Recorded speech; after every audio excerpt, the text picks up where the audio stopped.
3, 2, 1. Welcome in Life in the Red podcast. That's Steve. I'm Chris. There's Parker. Happy Thanksgiving, one and all.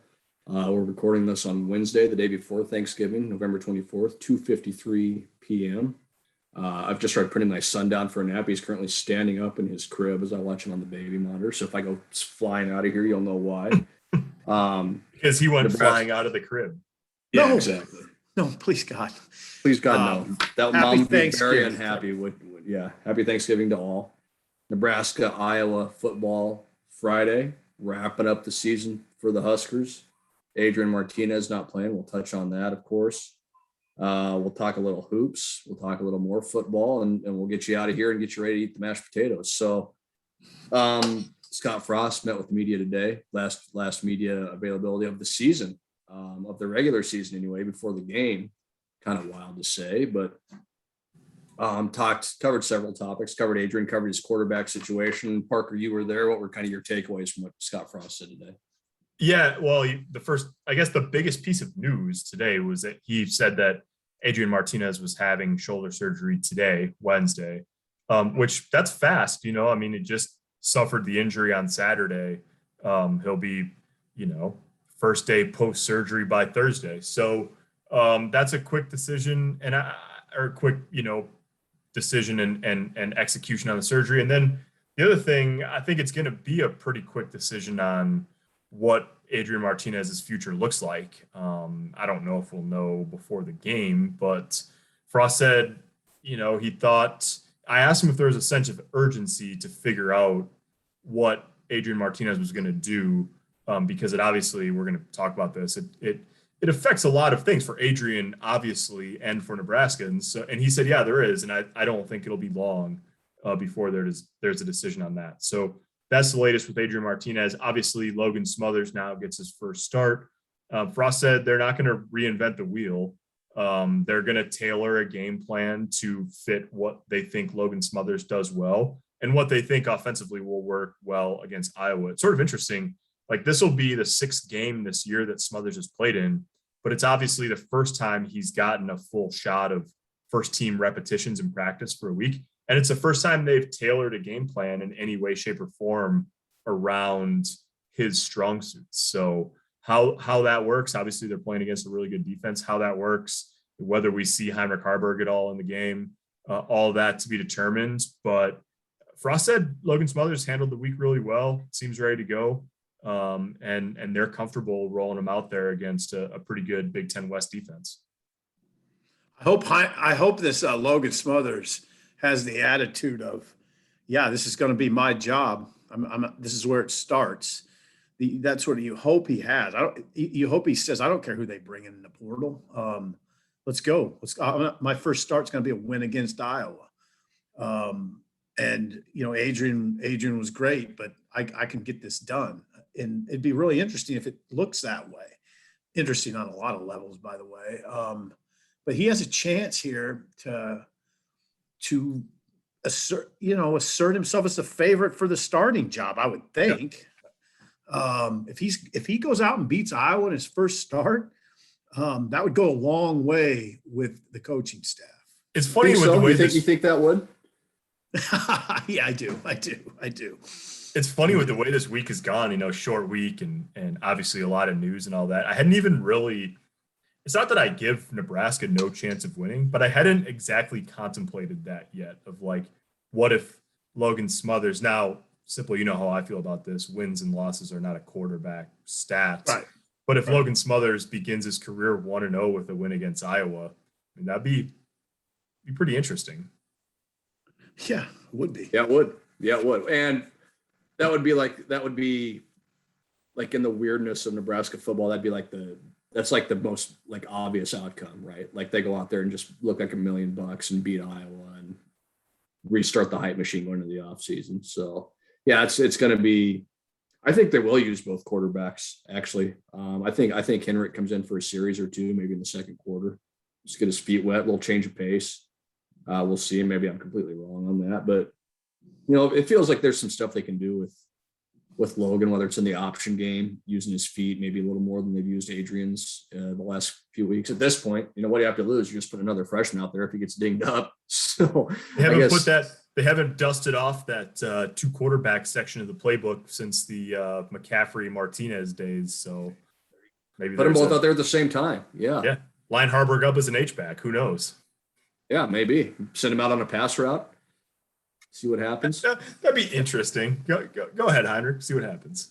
A little double pass. We'll throw it back to Heinrich, and Heinrich's going to rip one down the field to the big man, Omar Manning. We'll see. I guess this. Anything else you guys want to add on the quarterback situation before we move to the hot topic here? Nope. Hot topic. Like Parker said, Adrian Martinez having surgery today on his injured shoulder. He's got a decision to make, of course. He can come back for another year. He can move on. He can transfer. It's kind of all on the table for him. And so I think that brings up an obvious question. The hot topic is, what do you guys, or what do we think Adrian Martinez's future holds as a quarterback? You guys go ahead. Yeah, I mean, a lot of uncertainty right from Jump Street right now. It's one of the things that, as you sort of process the information, it's just terrible timing for Adrian. I mean, you never want to have this level of injury, and let alone to a throwing shoulder for a quarterback. But man, I mean, it's really tough. And we'll see if there's any more information that comes out about, the timeline. How long is it? It makes a big difference if they think he can be fully healthy in 2 or 3 months, or if it's more of a 6-month variety. Because if it's 6 months, it doesn't matter if he's here in Lincoln going through, spring ball with a new position coach and a new coordinator, or if he transfers into somewhere else. If you're not healthy for spring ball, it's hard to see a clear route to him winning a starting job, I think. And it's just odds, I guess. But to me, we're sitting here right now, if he's on the operating table today, it seems to me that his best chance to win a starting job at the Power 5 level is probably at Nebraska next year. I mean, that just seems like, all things considered, Scott knows him. He knows Scott. They trust each other. They might feel like they need to move in a new direction. You cannot take the possibility that he leaves off the table at all. But I just think, if the question is, where is Adrian Martinez most likely to start next year and get real experience at the college level, I have a hard time thinking it's somewhere besides Nebraska. Go ahead, Baz. Yeah, I'm with you, Parker. I think there's a lot of uncertainty. I think we just don't know, right? There's everything you touched on. There's the NIL side of it too. Yeah. There might be a whole lot of money waiting out there for Adrian Martinez if he comes back to Nebraska in NIL deals, where if, for example, he decides to try out the NFL, there's no guarantee he'll make a penny playing pro football. So there's that part of it to consider too. Does he want to stay at the Power 5 level? Does he want to transfer back home, maybe play for Fresno State, where he would put up ridiculous numbers, no doubt, if he was fully healthy?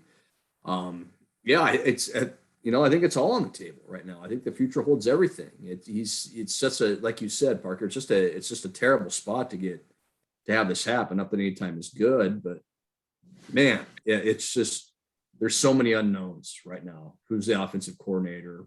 If I transfer, what kind of system am I going to? Who wants me? Are they going to bring somebody in the portal? Who knows? So yeah, it's a fascinating topic, and as Scott Frost said, we'll probably get an answer pretty quickly on what he decides, which it's going to be interesting if it's like the other guys. I mean, so a video is going to pop up on Twitter here in the next few days, and we'll figure out what's going to happen. But, it's fascinating. Before you launch into the Sipple, one thing on the NIL front, I mean, Nebraska's really has become really good in that department. They've got a lot of resources in that regard, but I think you also can't discount the possibility that they're going to need they're going to need NIL money to step forward to get another quarterback out of the portal. Yeah. Like if they're bringing somebody else in, or got a lot of transfers they want to try to bring in. I mean, there's not an unlimited number of dollars to go around. And so how that puzzle fits together isn't going to be the deciding factor, but it could be a factor. Yeah, there might be an unlimited amount of dollars to go around, but I got nothing really further to add, except I don't expect Adrian to make an announcement before the game. It's not really his style.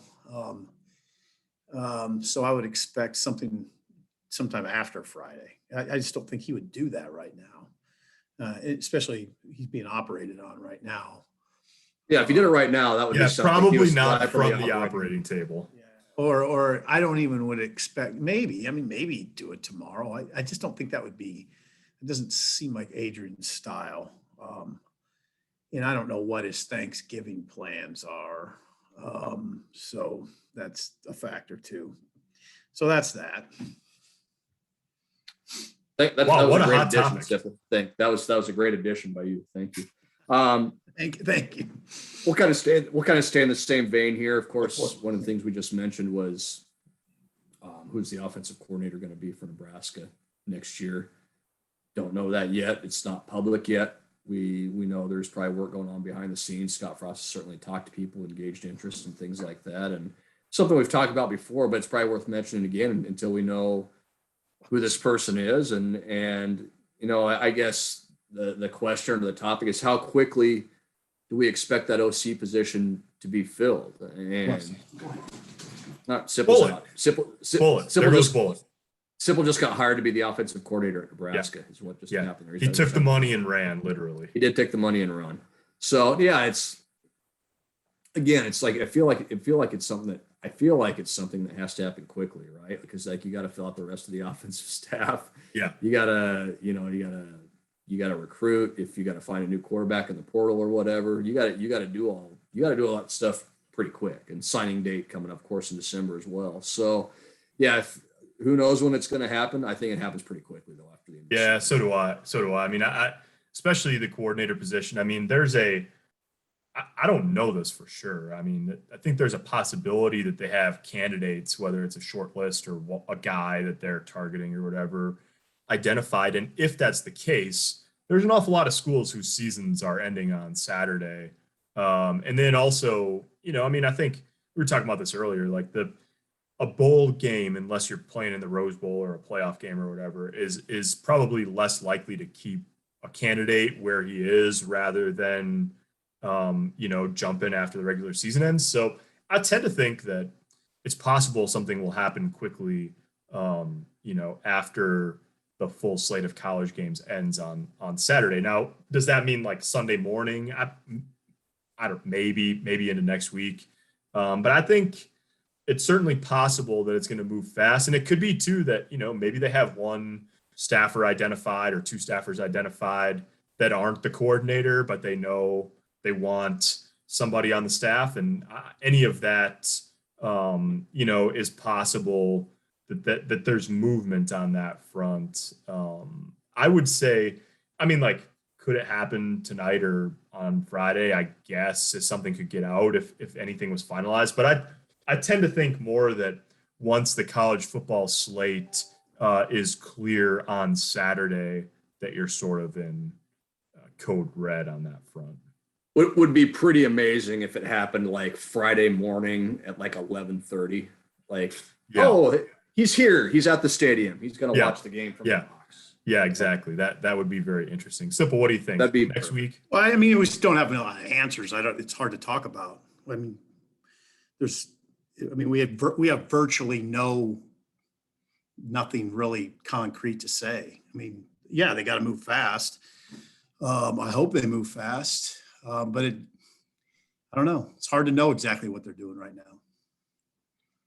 No clear answers. Yeah. No clear answers.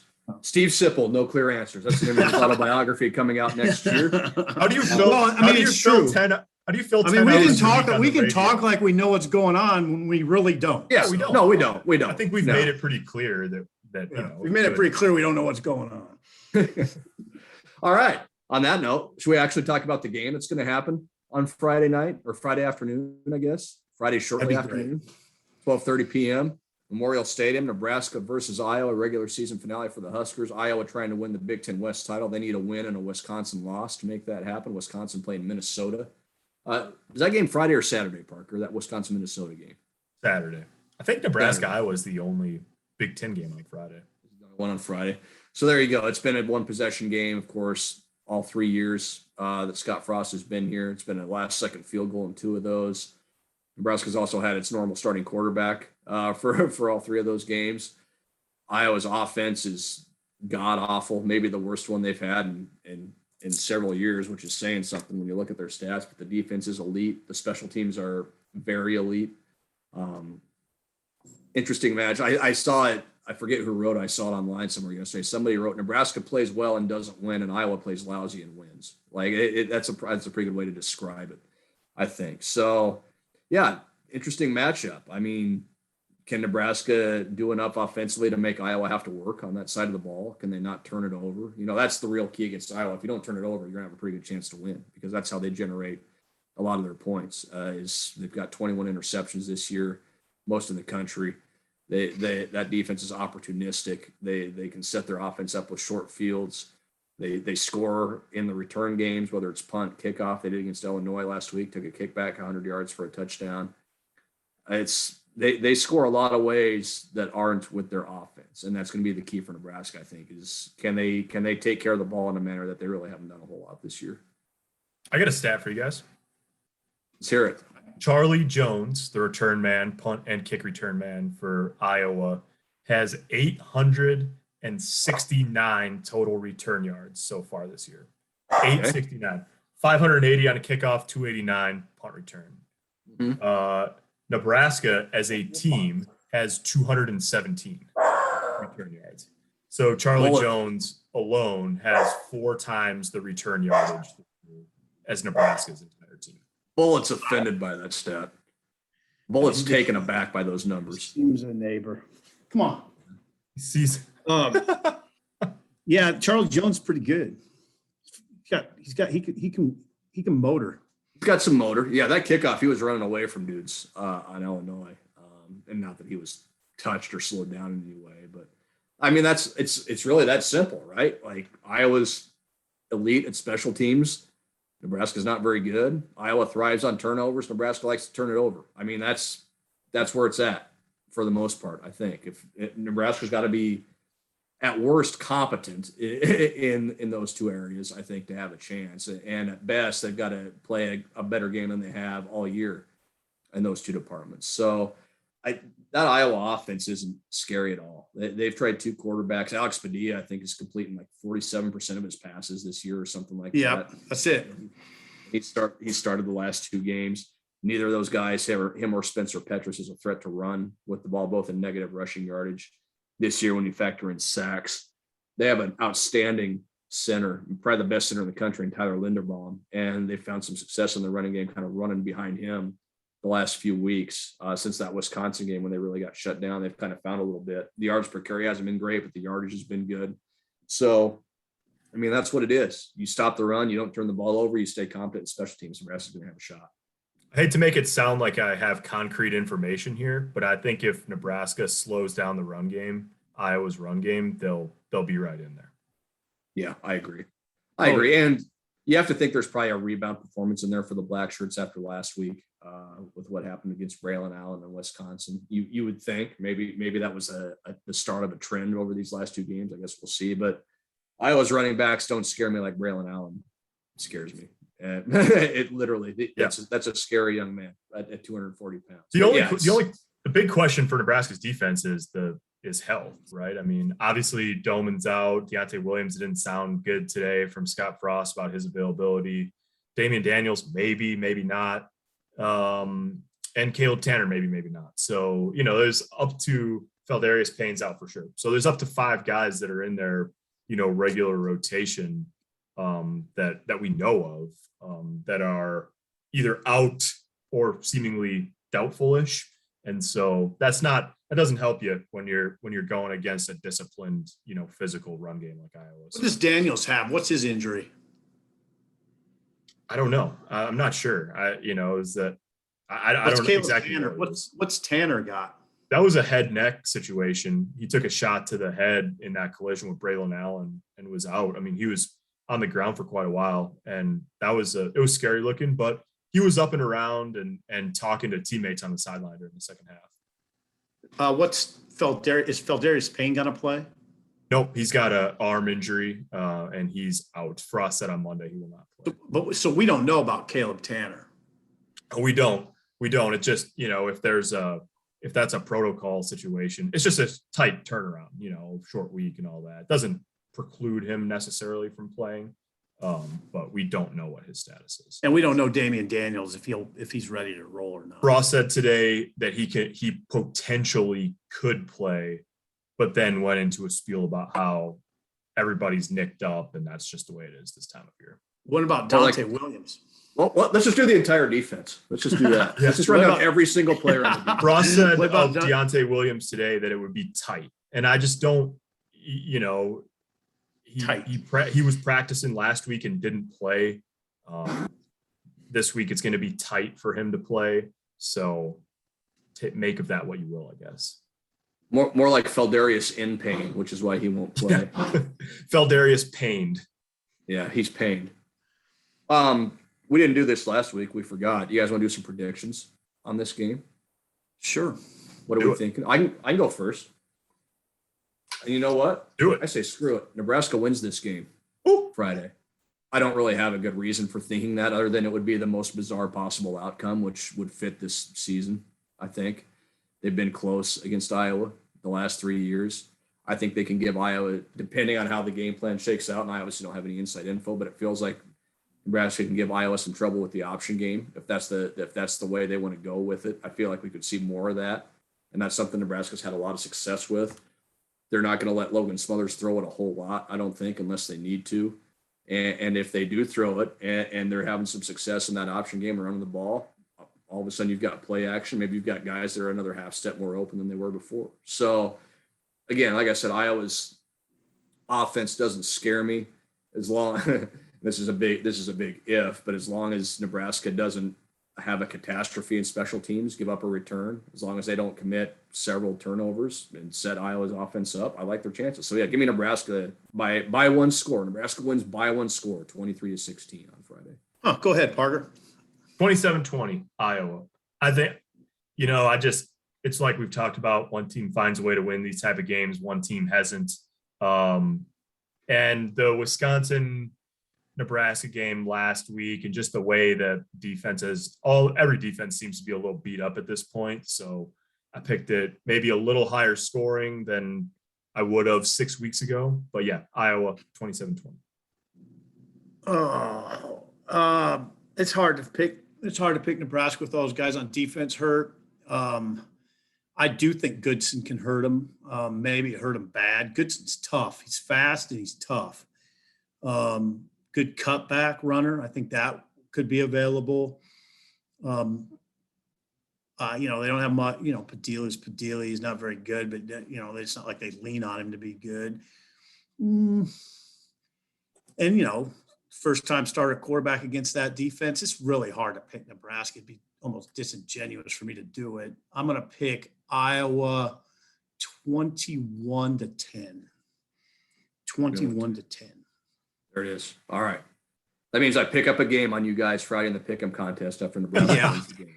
So, all right. Should we? Any other football you guys want to touch on before we move on to hoops here? No, let's talk hoops. Let's talk hoops. Nebraska coming off a win last night, Tuesday night, against Tennessee State, 79-73. A lot more interesting than it should have been. Tennessee State, the lowest rated KenPom team Nebraska will play this year. They were down in the 320s last night when that game tipped off. Tennessee State led this game at halftime. They led this game with 12 minutes left. They were within 1 point with 7 minutes left. And Nebraska kind of started to build a little cushion, got it up to 10 with 2:15 left. And a minute later, Tennessee State had it back down to 5. So it's just a team that, again, is making it really, really hard on itself early in the year. It allowed Tennessee State to hit 13 3-pointers, 10 of them in the first half. Tennessee State went 10 of 19 from 3 in the first half. Nebraska was better in the second half. Nebraska, once again, really struggled to shoot the ball from the outside. And I've actually got a story, I think, that just went up on the website here within the last few minutes. Nebraska currently is one of the worst three-point shooting teams in the nation right now. Shooting 26.6% as a team from 3-point range, and that's with CJ Wilcher shooting 42% with the most attempts on the team. So that tells you how poor it's been in other places. If you go back over the last 25 years and look at the season-ending statistics from 3-point range, right now this is the worst 3-point shooting team Nebraska's had in the last 25 years. And think about some of the offensive teams Nebraska's had in that time. It's not what we expected, coming into this season with the shooters we thought this team had and the shooters Fred Hoiberg says this team has. So, look, they got a long way to go. They have won 3 in a row. It's the first 3-game winning streak since Fred Hoiberg's first season when they lost the first 2 games and won 3 in a row. Decent chance to make it 4 on Saturday against South Dakota State, but that's no cakewalk. South Dakota State beat Tennessee State by 17 the other night. And, they did what they had to do. They can score the ball. So Nebraska's got some things to work on. You want positives. I think Alonzo Verge, and Fred Hoiberg said this, Alonzo Verge played his best game of the season last night, double-double, 18 points, 10 boards, 7 of 11 from the field. Thought he was really good picking his spots. Didn't really force any shots. He and Derek Walker have a really nice thing going in the pick and roll game. At least 5 of Alonzo's assists last night were to Derek Walker in the 2-man game in the pick and roll. Derek Walker's 19 for 20 from the field over his last 3 games, which is good against error, much less against actual college basketball teams. There's signs there that Nebraska's starting to get it. They're trending toward being an elite 2-point shooting team. I think they're 23rd in the country as of this morning, 2-point shooting. And think back to last year, all the layups that team missed, all the struggles that team's had, in the paint the last couple of years. So that's a good sign, but they've got to shoot the 3 better. They've got to defend the 3 better. Rebounding is what it is. They're always going to struggle with that. But if you've got to find some answers beyond the 3-point line on both ends of the floor. Where were they picked in the Big Ten? 10th, I believe 10th or 11th. Yeah. So Looks a little high right now. Looks a little high. And I said a few times, I wouldn't be surprised if Nebraska finished 7th in the league. I wouldn't be surprised if they finished 12th.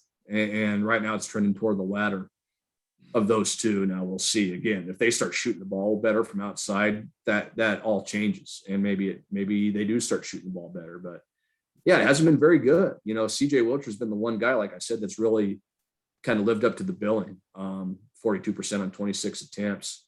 Bryce McGowan's has struggled to get it going. Kesey Tominaga struggled to get it going. Alonzo Verge has struggled to get it going. Matt Mayen's really struggled to get it going. They don't have anybody outside of Verge and Kobe Webster right now who's shooting better than 25% from 3-point range. Webster's 5 for 10. He's only played in 4 games. And I think he had 4 of those against Creighton, if I remember right. So it's funny. I did not think offense would be the problem with this team. And so far the offense has been the problem. They've got to find some answers. I mean, it's pretty cut and dry right now. A couple games in, you look at a team that's not shooting it good or shooting it really hot or whatever, and you say it's just a couple games, that could be anything. At what point are 5 games in, Baz, or 6 games in? Are we at the point where you start to wonder if it is going to come around? And I'm not saying they're going to shoot 26% all year, but like at what point do you get the sense from the coaching staff that they're starting to wonder if this is actually a good shooting team, or if maybe they misjudged what they have in terms of, gameplay and the ability to make shots in games? It's funny. Like you said, they're only 6 games into the season. That's 20% of their schedule. Right. They're a fifth of the way through the season already, which is kind of crazy. And Fred Hoiberg has said from the beginning, he thinks Nebraska will shoot the ball better. He's very confident they will. And maybe part of that's just a coach trying to pump up his guys who are lacking some confidence. But Fred has not wavered in that at all. And he the quote of the line of the night last night was, we stat our practices. We've been statting them going all the way back to June. When we play live action, when we scrimmage, and a lot of Nebraska's guys are shooting better than 40% from 3-point range. And then Fred kind of laughed and goes, well, maybe that's because of the defense we're playing too. So then, that's line. part of it. It was a pretty good line. So part of it is Nebraska's missing open shots. Yes. I think teams are doing a pretty good job of running Nebraska off the line right now, because I think they see what Fred Hoiberg sees, and this team does have some shooters on it. And, we've seen it before. You miss a few shots, you start to press a little bit. Maybe you take a challenge shot where you should have passed it or drove it or whatever. So, yeah, look, they're not going to shoot 26% all year. I don't think they will anyway. If they did, again, it would be historically bad for for Nebraska, and think about that. So we'll see. It's got to get better at some point. You know, if they can get a couple guys going, this team, I think, has the offense to play with a lot of teams, but they got to find it because the schedule is going to start getting harder real quick. South Dakota's no cakewalk on Saturday. Then you're at NC State. You got the neutral site with Auburn coming up. You got a couple Big Ten games coming up here pretty soon. You're at Michigan and home against Indiana, and Indiana's been playing really good defense the last couple of weeks. Then you got a few more. Go ahead. South Dakota and Ken Pong. What's South Dakota like? 202. 202. 4-1. They lost to Drake 99-50, I think it was, and they've won everything else. Now that's Tennessee State. That's Southern. I think they played an NAIA team. But look, Nebraska should win that game. South Dakota came in here a couple of years ago, and Nebraska handled them pretty good. So, yeah, I don't know what to make of it. They're doing some pretty good things. Like I said, Alonzo Verge has looked great the last couple of games. Derek Walker's looked great. They're finishing inside, but they can't stop teams from making threes on defense, and they can't make threes on offense, which sounds an awful lot like most of the years Tim Miles was the coach here. So we'll see. They got, like I said, they got South Dakota Saturday. Yeah, then you're at NC State a few days later. You're at Indiana a couple days after that, and then you got Michigan at home, and then you're Auburn on a neutral court, and then you're Kansas State at home after that. So you got high major competition coming up. Your next 5 games basically after this one. So they got to find something and find it quick here. Yeah, last night was interesting because I wasn't that interested until it was Tennessee State was up at halftime, and I saw the look on the coaches' faces like, oh, this would be not good if we lose this game. I mean, it would be a disaster, actually. Tennessee State 318th in the Ken Pom as of the yeah, and then you'd have losses to Western Illinois and Tennessee State, and if you have any hopes of being a bubble team, they're almost done before December. Those 2 losses, you played a close game against Sam Houston State. Creighton had you down 10 minutes in the game. You probably have a pretty good idea what kind of team you have if Nebraska loses that game last night. So, but they won. And again, that's the thing. They won the game, man. Let's not lose sight of that.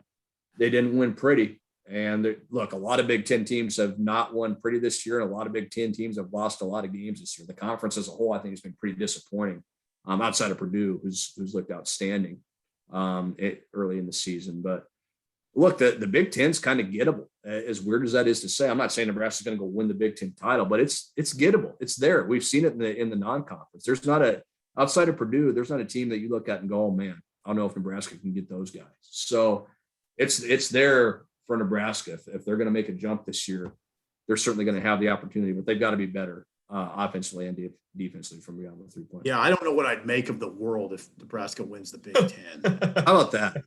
That would be. How about you and I covering the regular season finale at Wisconsin with Nebraska needing a win to win the Big Ten regular season title in basketball? We're staffed up. We got like 4 people at that game.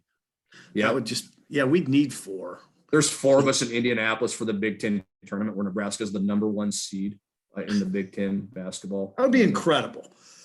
It would be incredible. It would be incredible. I wouldn't know how to. I'm not even sure I could size that up. Yeah. You can get good odds, put it that way. Yeah. Nebraska currently ranked 308th nationally in 3-point percentage out of 354 Division I teams. So you'll get better. Nebraska 22nd nationally in 2-point percentage. Think about that. They're shooting 58.5% from 2-point right now. You would think there'd be shots they want. You'd think there'd be some regression to the mean on both of those numbers. Yes, I think one will go down and one will go up over the next few weeks here as they start seeing some different competition. So, yeah, we'll deal with the football game Friday. Then we can worry about basketball after that, and we'll see where it goes from there. Okay. All right, guys. Let's wrap it up. Happy Thanksgiving, everyone. We want to thank you guys. We're thankful for you guys for watching, listening, giving us a platform to do this every week and letting us ramble about stuff. So enjoy the time these next couple days. We'll watch a football game Friday, and we'll talk to you again next week.